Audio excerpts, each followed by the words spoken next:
But what have we done? Follow the process, not the person. The first thing we did was to get them to dream. The second thing we did was to get them to prioritize their dream. The third thing we did was to get them to quantify their dream. Why aren't we doing it? Why aren't we thinking this way? It's pretty simple. April, what do you want, the business or the money? Okay, money. You go the money again. My goodness me. Okay, Mark, you can have the business, the cars, or the money. What do you want? Money. Money again. Goodness me. And Robert, the money, the real estate, or the business? I'll take the business. You take the business, okay. Okay, what have we done? The first thing we did was to get them to dream. The second thing we did was to get them to prioritize their dream. You can't have everything. You've got to put it in order of importance. Now watch this. Robert, how much money do you want this business to produce for you for the rest of your life? One amount of money that's going to last you all your life. You're going to pay your taxes, you're going to gifts, offerings, look after your family, and do everything you want to do. One amount of money. How much? $5 trillion. $5 trillion? Okay. Mark, how much money do you want to do all the things that you want to do? 20 million. 20 million? 20 million. Right. Okay. Now, let me tell you, they're going to change this later. But what have we done? Follow the process, not the person. The first thing we did was to get them to dream. The second thing we did was to get them to prioritize their dream. The third thing we did was to get them to quantify their dream. Why aren't we doing it? Why aren't we thinking this way? It's pretty simple. It's very, very simple. Read here with me in Luke, whoever is faithful with very little will also be faithful with much, and whoever is dishonest with very little will also be dishonest with much. So if you have not been faithful with worldly wealth, who will entrust you with true riches? So many people might say, but this has got to do with money and business. What's it got to do with God and eternal things? It says if you've not been faithful with worldly wealth, who will entrust you with true riches? How you handle your money, how you think about business, how you run your business, all these things must be done well in the small first before you can be entrusted with eternal riches. Or it says actually with true riches. Now we've got to do an analytical study. And we'll start with Robert. Robert, you want 5 trillion. Yes, sir. I've got personal requirements here. And I'm going to ask you some questions, and I'm going to rate you, or you're going to rate yourself 1 to 10. What's your ability to handle pressure when it's uphill all the way, nothing makes any sense anymore, the wheels fall off? 7? Okay. What about your perception? You've made 10 major decisions in your lifetime. Remember, God is watching. You've made 10 major decisions in your lifetime. How many of those decisions were 100% correct? Probably 4. 4, okay. What's your daring? How game are you on a score of 1 to 10? 8. 8, okay. What's happening here? We're finding out something about this man. Probably before we're finished here tonight, we'll know more about him than he's ever thought about himself in his lifetime. What's your ability to handle pressure when the wheels fall off and the banks bounce the checks and everything goes wrong? 6. 6.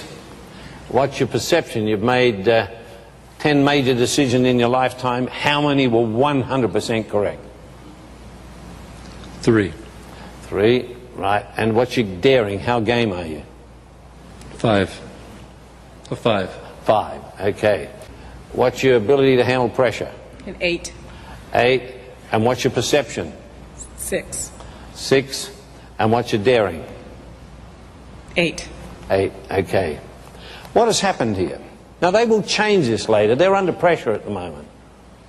But you see, we're doing an analytical study on their life. We're having a look at what their strengths and their weaknesses are as they see themselves. But there's something else happening here. I can see God's hand here. I've done this nearly 1,000 times, and it's always been the same. There's never been any change. You know what I see? These people are different. There's not 2 of them that have ticked every box the same. You know why? Because they're unique in the universe. And nobody in the world has your voice print. Nobody has your toe print. You are unique in the universe, and God loves you. And you can make an incredible impact on the world because you're unique. Even if the person sitting next to you has the same vision and the same aspiration, they will never do it the same because they're not you. Give them a clap, they've done well. Now we're going to talk about basic requirements. Okay.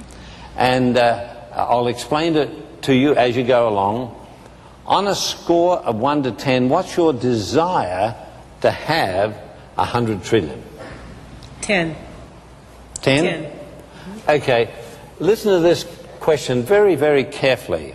If you did exactly what you're doing now and what you've been doing for the last 10 years and you continue doing that, what's the possibility of you getting 100 trillion in your lifetime? Not changing anything, getting up at the same time, doing the same thing, the same routine that you've been doing for the last 10 years. 2. 2. What's your work ethic? How hard do you work? An 8. 8. Now let's talk with April. April, we're looking at 10 trillion. What's your desire to have it on a score of 1 to 10? 10. 10. If you kept doing everything that you've been doing for the last 10 years and you kept doing that for the rest of your life, what's the possibility of you getting 10 trillion? 0. 0.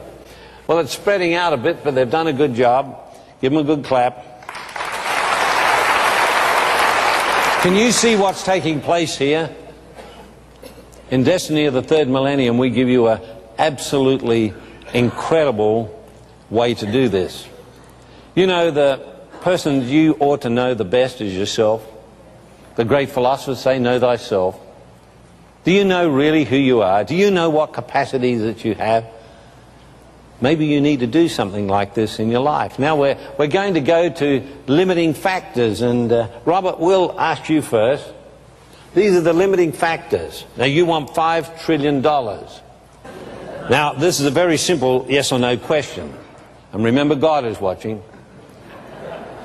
Do you have a plan in writing that you can show me after the meeting, the means of transportation to get the $5 trillion, the date that you're going to achieve that in writing, in detail? Do you have that? No, sir, I don't. Robert, I'm going to ask you the hardest question you've ever been asked in your life. And I'm not here to hurt you, I'm here to help you.